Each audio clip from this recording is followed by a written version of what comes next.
Hey, Schoolhouse Project update.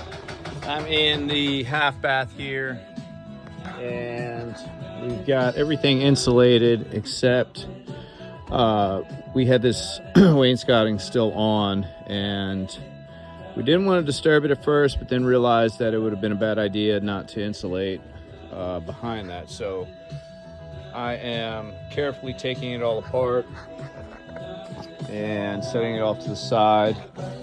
I also took out this door here that we had hanging. It wasn't actually closing right, so we are gonna rehang it. It's pretty cool. It's original to the schoolhouse. So the pretty old skeleton key lock there, and then this is the jamb that was in there, so you can tell it's real nice early 1900s pine. So I've also been working on we got Eamon. Hey, who is it? Social media. Oh. So he's working on a couple of electrical finishing touches, and I am getting this beadboard that we pulled down from the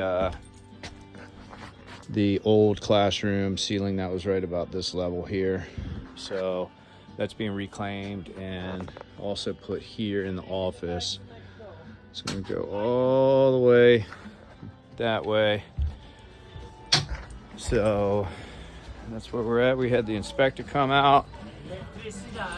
He had a couple of things that we needed to take care of, and then he'll come back out, do the inspection, and get us ready for the drywall crew. So that's where we're at today, and we're gonna keep plugging away all the insulation. It's pretty much done. We also had the plumbers, they pressure tested everything, so the plumbing aspect's good. A couple of these electrical, what we found out is because this is a bathroom, that this needs to be waterproof, and so we're working with the inspector to see what options are going to be available. We'll probably do like a sub panel type situation where the panel is on the outside of the house, and then close this one up. So we'll see how it goes. There's the update.